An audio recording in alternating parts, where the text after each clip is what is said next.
வீடு கட்டுறோம் அப்படின்னா நம்மளுடைய ராசி நட்சத்திரம் அதுக்கேற்ற மாதிரி வாஸ்துவை அமைக்கணுமா, இல்லைனா வந்து பொதுவாக வீடு கட்டுறதுக்கு இதுதான் வாஸ்து அப்படின்னு இருக்கா சார்?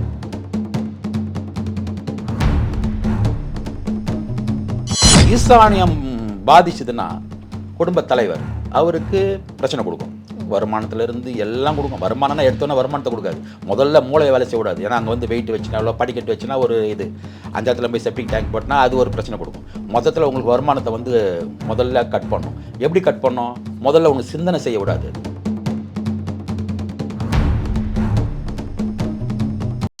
அதே மாதிரி புது வீடு கட்டிக்கிட்டே இருக்காங்க சார். திடீர்னு அதில் வேலை பார்க்குறவங்களுக்கோ இல்லைனா அந்த வீடு கட்டுற ஓனருக்கோ வந்து ஏதாவது ஒரு அசம்பாவிதம் நடந்தது, சில பேர் இறந்து கூட போயிடுறாங்க. இதுக்கு வாஸ்து காரணமா?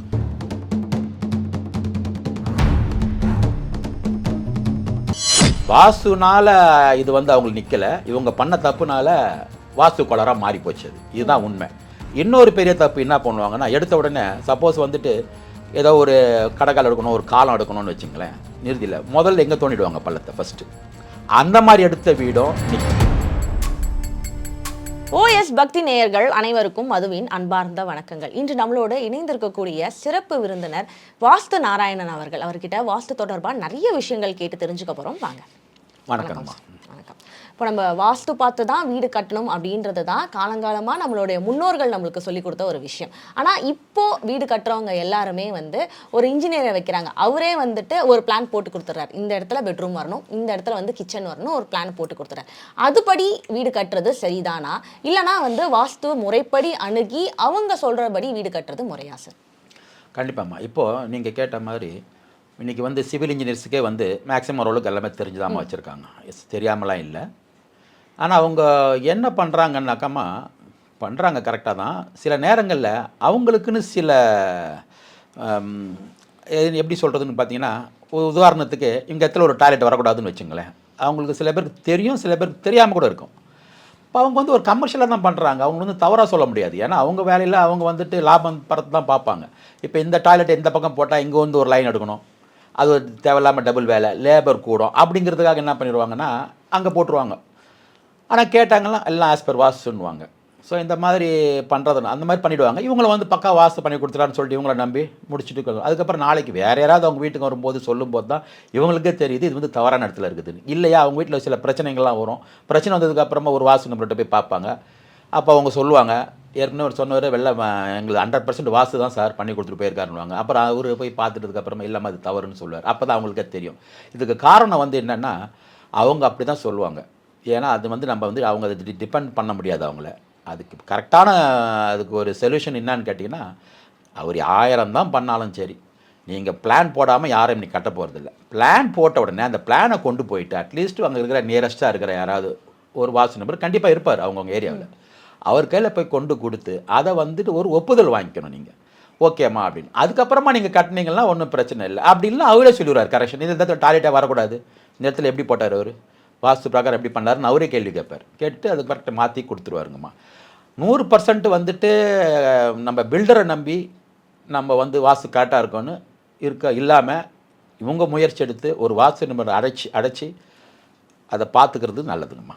பலரும் வாஸ்து நிபுணரை அழைக்காததுக்கு காரணம் என்னென்னா வந்து அவங்க லட்சக்கணக்கில் வாங்குவாங்க, அதுக்கு எதுக்கு இவங்களே வந்து ஏதோ ஒரு 80% ஆச்சும் நல்லா பார்ப்பாங்க, இவங்ககிட்டே வச்சு நம்ம முடிச்சுக்கலாம் அப்படின்னு நினைக்கிறாங்க சார். உண்மையாலே லட்சக்கணக்கில் வாங்குவாங்களா சார்? அப்படிலாம் இல்லைங்கம்மா. சில பேர் வாங்குறதா நானே கேள்விப்பட்டிருக்கேன். அது எப்படி வாங்குறேன்னு எனக்கு தெரியல. பொதுவாக எனக்கு தெரிஞ்சு எல்லா வாஸ்து நிபுணர்களும் மினிமம் ஒரு 10,000 ரூபாயிலேருந்து வாங்குறாங்கம்மா. அது வந்து ஒரு ரெகுலராக நடக்கிறது தான். அதிலேருந்து கொஞ்சம் மேலேயும் போகுது, கொஞ்சம் கீழே இறங்குது. லட்சக்கணக்கெலாம் வந்துட்டு எனக்கு தெரிஞ்சு ரொம்ப கிடையாது. சில பேர் ஏதோ வாங்குறதா நான் கேள்விப்பட்டேன். அது நிறைய பேர் இல்லைங்கம்மா. அதெல்லாம் அது வந்து பெரிய லெவலில் கட்டுற இடத்துல எதாவது வாங்கலாம்னு நினைக்கிறேன். பொதுவாக வந்து எல்லோரும் வாங்குறது வந்து இந்த 10,000 ரூபாய்ன்ற ரேஞ்சில் வந்து வாங்கிட்டு இருக்காங்க எல்லாருமே. பொதுவாக எல்லாருமே சாதாரணமாக இன்றைக்கி வந்து இருக்கிறவங்க எல்லாமே அப்படி தான் வாங்கிட்டு இருக்கிறாங்க. அது வந்து தெரியாமல் அவேர்னஸ் இல்லாமல் இவங்க ரொம்ப லட்சக்கணக்கில் வாங்கிடுவாங்களோ, இல்லை ஒரு 50,000 60 ரூபா வாங்கிடுவாங்களோ அப்படின்னு நிறைய பேர் ஏன்னா என்கிட்ட சொல்லியிருக்காங்க. நிறைய வாங்கிடுவாங்கன்னு நாங்கள் வந்து போகல சார், நாங்களே ஒரு யூடியூப் பார்த்தோம், அப்புறம் 2 3 கேட்டோம். ஏற்கனவே வீடு கட்டியிருக்காரு, என்னோடய ஃப்ரெண்டு தான் அவர் வந்து கொஞ்சம் எக்ஸ்பீரியன்ஸ் இருக்குது, அவரும் வாஸ்து பிரகாரம் தான் கட்டினார், அவரை கூப்பிட்டு நான் வந்து சில சஜஷன்லாம் கேட்டு இல்லை பிரமாதமாக பண்ணிட்டோம் சார் அப்படின்னு சொல்லுவாங்க. ஆனால் நிறைய குறைகள் இருக்கும் அங்கே. ஸோ இதெல்லாம் நான் பார்க்கும்போது அப்போ தான் நான் சொல்லுவேன், இதுக்கு என்னம்மா ஆகிட போகுது செலவு, எவ்வளோ பல லட்சங்கள் செலவு பண்ணுறீங்க. அதுக்கப்புறமா நீங்கள் பண்ணும்போது ஒரு வீட்டில் அப்படி தான் போயிட்டு இந்த ஸ்டேர் கேஸை உடைக்க வேண்டியதாக போச்சு. உடச்சதில் கிட்டத்தட்ட 4.5 லட்ச ரூபா உங்களுக்கு நஷ்டமாகி போச்சு. இதனால் ஏன்னா உடச்சதாகணும், இல்லைனா நீங்கள் நிம்மதியாக இருக்க முடியாது அப்படின்னு நான் சொன்னது. இப்போ 4.5 லட்ச ரூபா போகும்போது ஒரு 10,000 ரூபா 15,000 ரூபா போகிறதுல ஒன்றும் பிரச்சனை இல்லையே. அது யாரும் அப்படியே அதை திங்க் பண்ண மாட்டாங்கன்னு தெரிய மாட்டேங்குது. கேட்டு ஒரு ஒப்பீனியன்ட் வாங்கி பண்ணியிருக்கிறது நல்லதுங்கம்மா. ஆமாம், லட்சக்கணக்கெலாம் ஒன்றும் யாரும் வாங்குறது இல்லைங்கம்மா. ஆமாம். இப்போ நீங்களே சொன்னீங்க எல்லாரும் யூடியூப்பை பார்த்து வந்து இதுதான் வாஸ்துனா இதுதான் இங்கங்கே இது வச்சா போதும்னு சொல்லி அவங்களே வந்து டிசைட் பண்ணிக்கிறாங்க அப்படின்னு சொன்னீங்க.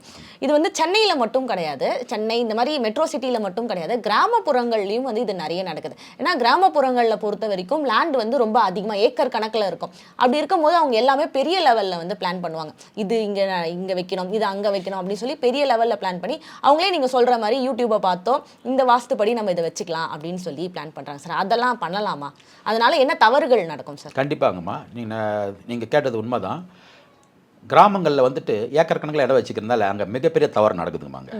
அதுக்கு உதாரணம், இப்போ 10 நாளுக்கு முன்னாடி நான் ஒரு ஒரு ஃபார்ம் லேண்டில் கட்டுறாரு வீடு. மார்க்லாம் பண்ணிட்டேன் சார், நீங்கள் வந்து ஒரு கன்சல்டன்ட் மட்டும் பண்ணி கொடுத்துட்டு போயிடுங்க ஓகேவா அப்படின்னு சொல்லி என்னை கூப்பிட்டார். அங்கே போனால் அவரோட ஈசானி மூலியத்தில் அங்கே வடக்கு பக்கம் ஃபுல்லாக பிளான் பண்ணி பூஜையை போட்டு ரெடியாக வச்சுருக்காரு. மேற்கும் தெற்கும் ஃபுல்லாக காலி இடம். கிட்டத்தட்ட ஒரு 150 அடி மேற்கு பக்கமோ தெற்கு பக்கமோ விட்டுட்டு எண்டில் கொண்டு போய் அவரோட எல்லையில் கொண்டு போய் போட்டிருக்காரு. ஈசானியத்தில் வீட்டை மார்க் பண்ணியிருக்காங்க. இது மிகப்பெரிய கொஞ்சம் கூட அவேர்னஸ் எடுத்து நீங்கள் பார்த்தா யூடியூப் பார்த்தா எல்லாம் சொல்கிறாரு அவர் இங்கெல்லாம் வரணும். இவ்வளோ தெரிஞ்சது எப்படி நீங்கள் அங்கே போய் வச்சிங்கனாக்கா முழிக்கிறாரு. அதெல்லாத்தையும் கேன்சல் பண்ணிவிட்டு அந்த பூஜை போட்டதெல்லாம் க்ளோஸ் பண்ணிவிட்டு அதுக்கப்புறமா அவரை கொண்டு வந்துட்டு இங்கே நிறுதியில் தான் கொண்டு வந்து அந்த லேண்டில் அவருக்கு மார்க் பண்ணி கொடுத்துட்டேன். அது என்ன காரணம்னா, உங்கள் லேண்டு எவ்வளோ வேணால் இருக்கட்டும்மா, மேற்கையும் தெற்குலையும் இடம் விடாமல் வடக்குலையும் கிழக்குலையும் இடம் விட்டு கட்டணும், அவ்வளோதான். இப்படி பண்ணாங்கன்னா எந்த பிரச்சனையும் இல்லை. அதுக்கப்புறம் வாஸ்து இருக்குது அந்த வீட்டுக்கு, அது அடுத்தது. அது முதல்ல வந்து நீங்கள் செலக்ட் பண்ணி மார்க் பண்ணுறீங்க பாருங்கள் லேண்டில், அதை முதல்ல வந்துட்டு தெற்கும் மேற்கும் மிஞ்சி போனால் சுற்றி காம்பவுண்ட் போட்டு உள்ளே போகிறதுக்கு ஒரு 4 அடி விட்டுக்கலாம்.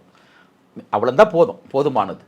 மீதி வந்து ஃபுல்லாக கிழக்கும் வடக்கும் ஓப்பனாக வச்சுட்டாங்கன்னா ஒன்றும் பிரச்சனை இல்லை. அதுக்கப்புறமா உள்ளே வர கிச்சனு எது எங்கெங்கே வரணுங்கிறது அதுக்கப்புறம் அது வாஸ்து பிரகாரம் அதை பண்ணணும். ஏதோ ஒன்று நமக்கு இவ்வளோ பெரிய ஏரியா இருக்குதுன்னு சொல்லிட்டு ஏதோ ஒரு இடத்துல போயிட்டு சென்டர்லாம் போட்டுக்கிறது இல்லைன்னா எட்ஜில் போட்டுறது அப்படின்லாம் பண்ணுறது மிகப்பெரிய தவறுங்கம்மா. ஆமாம், அது பண்ணக்கூடாதுங்கம்மா. இப்போ ஒருத்தவங்க வீடு கட்டிக்கிட்டு இருக்காங்க சார், அவங்க லேண்ட் வாங்கி கஷ்டப்பட்டு வீடு கட்டிகிட்டே இருக்காங்க. ஆனால் ஒரு ஸ்டேஜுக்கு மேலே அதை ஸ்டாப் பண்ணிடுறாங்க. அதுக்கு அவங்களுக்கு வந்து போதுமான பண வசதி இல்லாமலாம் இருக்கலாம், இல்லை ஏதாவது ஒரு சிக்கல் வந்து அதை வந்து நிறுத்திடுறாங்க. அதுக்கு வாஸ்து ரீதியாக ஏதாவது பரிகாரங்கள் இருக்கா? பரிகாரன்றது இல்லாமல் அவங்க தவறு பண்ணதுனால தான் அது நிற்கிறதேம்மா. அது என்ன தவறு பண்ணியிருப்பாங்கன்னா, ஒன்று இந்த மெட்டீரியலை கொண்டு போயிட்டு ஈசானில் திறக்கிடுவாங்க, இறக்கிடுவாங்க. மெட்டீரியல் எல்லாம் ஒரு கொட்டாவை போட்டு வச்சுருவாங்க, அதில் சிமெண்ட்டை லோட் பண்ணுவாங்க. அங்கே வெயிட்டை வச்சுட்டிங்கனாவே இது இங்கே எழும்பாது. வீடு கட்டுறது மட்டும் இல்லை, வீடு கட்டுற பொருளையும் அதோட சிமெண்ட்டு கட்டுமான பொருள் இதெல்லாம் என்ன பண்ணுவாங்கன்னா, ஒரு ஷெட்டு போடுறதுக்கு என்ன பண்ணுவாங்கன்னா, அவங்களுக்கு தெரியாது, அந்த பாகத்தில் கொண்டு போயிட்டு ஒரு கொட்டா போட்டுருவாங்க. சிமெண்ட்டை ஸ்டோரேஜ் பண்ணுறதுக்கு அந்த இடத்துல ஒரு கொட்டாவை போட்டுருவாங்க. அப்படி போடும்போது என்ன ஆகும்னா, அந்த வெயிட் அங்கே வச்ச உடனே வெயிட் வந்து இங்கே தான் வைக்கணும், அதாவது நம்ம நிறுதியில் தான் வைக்கணும் வெயிட்டை. சில நேரங்கள் நம்ம நிறுதியில் வந்துட்டு இடம் இருக்காது அவங்களுக்கு, அப்போ நம்ம அங்கே தான் போட்டாகணும். அங்கே கொட்டா போடாமல் ரோட்டில் கூட வச்சு இறக்கி வச்சு பண்ணிக்கலாம். ஈசானியத்துக்கு போகாமல் அட்லீஸ்ட் மேற்கு பக்கத்துலையாவது ஏதாவது ஒரு பக்கத்தில் அந்த மாதிரி இடத்துல லோட் பண்ணி வச்சுட்டு பண்ணாங்கன்னா தடங்கள் ஆகாதுங்கம்மா. வாஸ்துனால் இது வந்து அவங்களுக்கு நிற்கலை, இவங்க பண்ண தப்புனால வாஸ்து கோளாறாக மாறி போச்சு. அது இதுதான் உண்மை. இன்னொரு பெரிய தப்பு என்ன பண்ணுவாங்கன்னா, எடுத்த உடனே சப்போஸ் வந்துட்டு ஏதோ ஒரு கடைக்கால் எடுக்கணும், ஒரு காலம் எடுக்கணும்னு வச்சுங்களேன், நிறுதியில் முதல்ல எங்கே தோண்டிடுவாங்க பள்ளத்தை ஃபஸ்ட்டு. அந்த மாதிரி எடுத்த வீடும் நிற்கும். இங்கே தோண்டிடுவாங்க, எல்லாமே ஃபஸ்ட்டு இங்கே தோண்டிடுவாங்க லைனாக. அந்த பக்கம் மேற்கு பக்கம் இங்கே ஆரம்பித்து தென்மேற்கில் ஆரம்பித்து லைனாக ஒரு காலத்தை தோண்டிட்டு போயிடுவோம். அதுக்குள்ளே அவங்க பில்டருக்கும் ஹவுஸ் ஓனருக்கும் பிரச்சனை வந்து நின்ன பில்டிங்லாம் இருக்குது. ஈசானியத்துலேருந்து ஆரம்பிக்கணும், கடைசியாக தான் இங்கே வரணும். குடின்றதே வரக்கூடாது இந்த பக்கம் ஃபஸ்ட்டு. அதனால் அந்த மாதிரி இடமும் நின்று இருக்குது, பிரச்சனையாக இருக்குது. பாதியில் நின்றுட்டு அதுக்கப்புறமா அதை மூடிட்டு அதுக்கப்புறமா ஈசானியத்தில் எடுத்து அங்கேருந்து காலம் போட்டு வந்து அப்புறம் வேறு ஆள் வந்து கட்டின வீடெல்லாம் இருக்குது. இதுதாம்மா காரணம். இந்த பாதியில் நிற்கிறதெல்லாம் வாஸ்து கோளாறு தான். ஆமாம். ஓகே. இப்போ நம்ம ஒரு ஜோதிடர்கிட்ட போகிறோம் அப்படின்னா வந்து எனக்கு இந்த பிரச்சனைலாம் இருக்குன்னு போனால் நீங்கள் வந்து இந்த திசை நோக்கி இருக்கீங்களா, இந்த திசை நோக்கி உங்கள் வீடு இருக்கா, அப்படிலாம் கேட்குறாங்கல்ல சார். இப்போ ஒரு வீடு கட்டுறோம் அப்படின்னா நம்மளுடைய ராசி நட்சத்திரம் அதுக்கேற்ற மாதிரி வாஸ்துவை அமைக்கணுமா, இல்லைனா வந்து பொதுவாக வீடு கட்டுறதுக்கு இதுதான் வாஸ்து அப்படின்னு இருக்கா சார்? எதுபடி வீடு கட்டணும்? வாஸ்து பிரகாரம் தான் நம்ம வீடு கட்டணும். ஜாதக பிரகாரம் வீடெல்லாம் கட்ட வேண்டிய அவசியமே இல்லை. அதை பின்பற்ற வேண்டிய அவசியமும் கிடையாதுங்கம்மா. வாஸ்துங்கிறது தனி சப்ஜெக்ட்டுங்கம்மா. ஜோதிடங்கிறது தனி சப்ஜெக்ட்டுங்கம்மா. நான் ஏற்கனவே கூட வீடியோவில் கூட நான் சொல்லியிருக்கிறேங்கம்மா. அதையும் இதையும் மிக்ஸ் பண்ணவே கூடாதுங்கம்மா. அது வேறு இது வேறு. அதுக்காக அது வந்துட்டு ஒன்றே இல்லைன்னு நான் சொல்ல வரல. அதுக்குண்டான பவர் அதுக்குண்டான விஷயம் அது ஒர்க் பண்ணது இல்லைன்னு சொல்ல. அதே மாதிரி இது தனி. இதோட பவர் வேறு, இதோட ஒர்க் பண்ணுறது இது எல்லாமே இதுவும் ஒர்க் பண்ணிட்டு தான் இருக்கும். அந்த வாஸ்துங்கிறதும் இதில் தவறு இருந்தாலும் பிரச்சனை தான் வரும். நம்ம வாஸ்து மட்டும்தான் நம்ம பார்க்கணும். இதில் நான் உங்களை கேள்வி கேட்குறேன். இப்போ ஒரு குடும்ப தலைவர் இருக்கார், அந்த வீடை கட்டுறவர். இப்போ அவர் ஒரு ராசி இருப்பார், ஒரு மகன் அவரோட மனைவி ஒரு ராசியில் இருப்பாங்க, அவரோட மகன் அவருக்கு கல்யாணம் பண்ணியிருப்பாங்க. இப்போ அவரும் ஒரு குடும்ப தலைவர் மாதிரி தான், ரெண்டாவது அவர் தான் இல்லையா அந்த குடும்பத்துக்கு. அவர் ஒரு ராசியில் இருப்பார். எந்த ராசிக்கு வைப்பீங்க வாசகால்? ஆனா பொதுவா எல்லாரும் ஜோசியர் சொல்றது என்னன்னா 40 வயசுக்கு மேல ஆயிடுச்சுன்னா அவங்களுக்கு வந்து ஜோதிடம்லாம் பெருசா வந்து பலிக்காது, அதனால அவங்களுடைய பசங்களுடைய ஜோதிடம் வச்சுதான் அவங்களுடைய ராசி நட்சத்திரம் வச்சுதான் நாங்க வந்து ஏஜ் கடந்து போயிட்டாரு. நம்ம நாட்டு பிரதமர் அவரு என்ன ஒன்னிரம்பலாம் ஆயிட்டாரு. எவ்வளவு பவர்ல இருக்காருமா அவரு? அப்புறம் அவருக்கு என்ன ஏஜ்? அவ்வளோ ஏஜ் ஆகி அவர் எவ்வளோ பவரில் இருக்காரு. இந்த நாட்டுக்கு அதிபர் ஆச்சு அவர். அது எப்படி அப்போ 40 வயசில் எப்படி போயிடும்? எப்படி சொல்லலாம் அது? அதெல்லாம் ஏதாவது தெரியாமல் பேசிடுறாங்க எல்லாருமே. அதெல்லாம் ஒன்றும் கிடையாதுமா. வயசுக்கு அதுக்கும் ஒன்றும் சம்மந்தம் கிடையாது. இன்றைக்கி அப்படி பார்த்தா சூப்பர் ஸ்டார் ரஜினி இருக்கிறாரு, 75 வயசு ஆகுது. இன்றைக்கி அவர் சூப்பர் ஸ்டார் தானே இருக்கார். அவர் எங்கேயாவது 40 வயசாகி போச்சுன்னா ஒரு குறைஞ்சிருச்சு அவரோட பவர்? இல்லை அவருடைய இது போயிடுச்சா? எதுவுமே இல்லையா? அதெல்லாம் ஒன்றும் கணக்கு கிடையாது. நீங்கள் எத்தனை பேர் இருக்கிறீங்க, 4 பேர் 5 பேர் இருக்குன்னா யாரோட ஜாதகத்தை பார்த்து நம்ம மெயின் என்ட்ரன்ஸ் வைக்கிறது, அதாவது அந்த நிலவு வைக்கிறது ஜோதிட பிரகாரம். இதுக்கு கேள்வி பதில் இருக்காதுக்கு இல்லை. அதனால் நான் 5 பேர் இருக்காங்கன்னா 5 அப்போ 5 வாசல் இருக்கிறது 4 திசை தான். அப்புறம் 5வது வாசல் இடமே இல்லை நம்மளுக்கு வைக்கிறது. அதெல்லாம் ஒன்றுமே கிடையாதுமா. வாஸ்துங்கிறது உலகத்தில் இருக்கிற எங்கே போனீங்கனாலும் இதான் வாஸ்து. இதை ஜாதகம் இதை வந்து தேவையில்லாமல் மக்களை கன்ஃபியூஷன் பண்ணுற விஷயம் தான் இது. ஒன்றும் கிடையாது. நீ 1% பண்ணியாச்சுன்னா அந்த இடத்துல போய் இருந்தீங்கன்னா யார் இருந்தாலும் அது கரெக்டாக தான் இருக்கும், வேலை செய்யும். அதுக்கு தான் நான் சொல்ல வந்தேன். இப்போ 100% பண்ணிவிட்டு ஒரு வீட்டில் போயிட்டு ஒருத்தரை வச்சுருக்க குடும்பமாக இறச்சிட்டாங்கன்னா உடனே மறுநாள் பெரிய ஆளாயிடுவாங்களா? அப்படின்னா அவங்க ஜாதகம் இப்போ எப்போ ஜோதிடத்தை நான் சொன்னேன்ல, அது ஒன்றும் சாதாரண விஷயம் இல்லை, அதுவும் கரெக்டான விஷயம் தான். அது ஒர்க் பண்ணிட்டு தான் இருக்குது. ஆனால் அந்த ஜாதகத்தில் சில பேர் சொல்லுவார் ஜோதிடர், ஒன்றும் இல்லை வெயிட் பண்ணு, அடுத்த மாதம் உங்கள் எல்லாம் மாறுது, பிரமாதமாக இருக்க போகுதுன்னுவார். ஆனால் அந்த வீடு மட்டும் குறையா இருந்ததுன்னா மாறவே மாறாது அவருக்கு. அதுக்காக தான் இது வந்து பர்மனண்ட் சொல்யூஷன். வீட்டோட வாஸ்துன்றது ஜாதகம் ராசி பலன்றது மாறிக்கிட்டே இருக்கக்கூடியது. ஒவ்வொரு வருஷம் ஒவ்வொரு மாதமும் மாறிக்கிட்டே இருக்கிறது.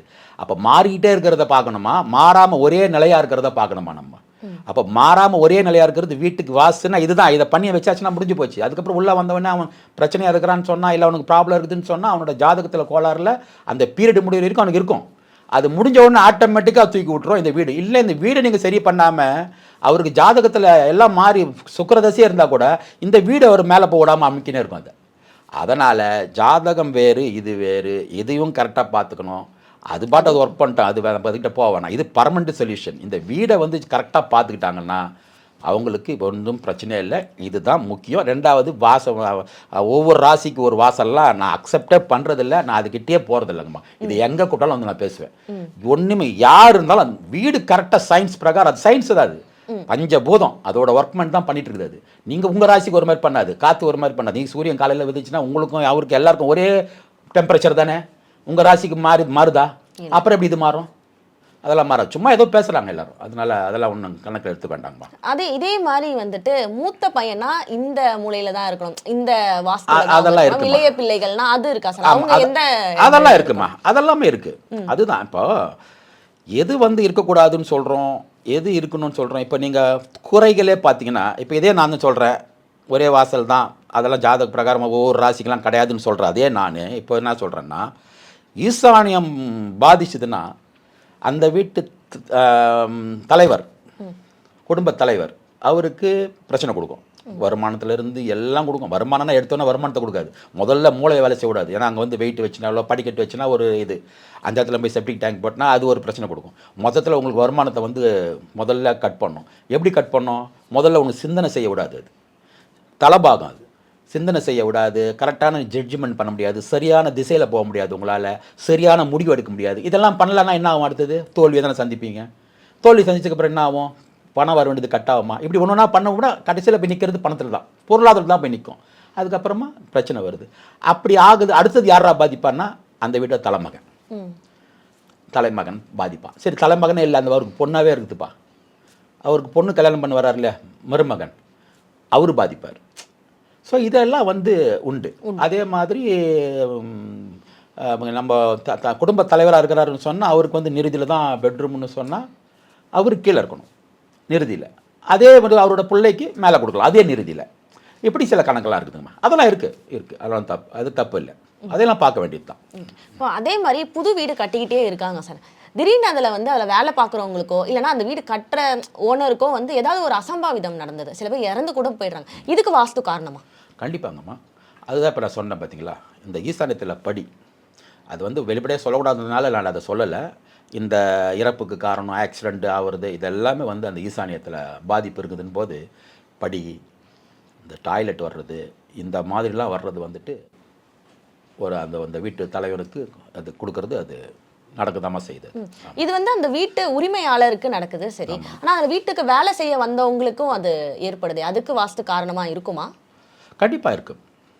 அதாவது நான் என்ன சொல்கிறேன்னா, வீடு கட்டுறாரு ஒருத்தர், அவர் இல்லை, அந்த இடத்துல குடியிருக்கிறா வராங்க இல்லையா, அவங்களுக்கும் அது வேலை செய்யும்ல, அவங்களுக்கும் வேலை செய்யும். அது இப்போ அவர் தான் ஓனர், அதனால் அவரை மட்டும் பாதிக்கும். இவங்க இதில் குடியிருக்கிறவங்க அவங்களுக்கு அதுக்கு சம்மந்தம் இல்லைன்னு எனக்கு சொல்ல முடியாது. இதில் குடியிருந்தாங்கன்னா அதே பாதிப்பு அவங்களுக்கும் இருக்கும். அதனால் வெளியிலேருந்து வராங்க வேலைக்கு வந்தாங்கலாம் ஒன்றும் கிடையாதுமா. அது பண்ணுறது ஒரே அதுதான் சொன்னேன் உங்களுக்கு, அது வந்து இயற்கை, அந்த பிரபஞ்ச சக்தி, பஞ்சபூதம், அது பண்ண வேண்டிய வேலை பண்ணிக்கிட்டே இருக்கும். அது வேலைக்கு வந்தானா வாடகைக்கு இருக்கிறானா அவன் ஹவுஸ் ஓனரெல்லாம் அதுக்கு தெரியாது. அது என்ன பண்ணணுமோ அது பண்ணிகிட்டே இருக்கும், அவ்வளோதான். நேயர்களே, நீங்கள் இப்போ புது வீடு வாங்குறீங்க இல்லை புது வீடு கட்டுறீங்க அப்படின்னா நம்ம ஐயாவை வந்து நீங்கள் கன்சல்ட் பண்ணலாம். அதுக்கு ஐயா எப்பயுமே உங்களுக்கு அவைலபிளாக இருப்பார். நன்றி ஐயா. நன்றிங்கம்மா. இந்த நிகழ்ச்சியை பற்றிய உங்கள் கருத்துக்களை கீழிருக்கும் தொலைபேசி எண் மற்றும் மின்னஞ்சலில் தெரிவிக்கலாம்.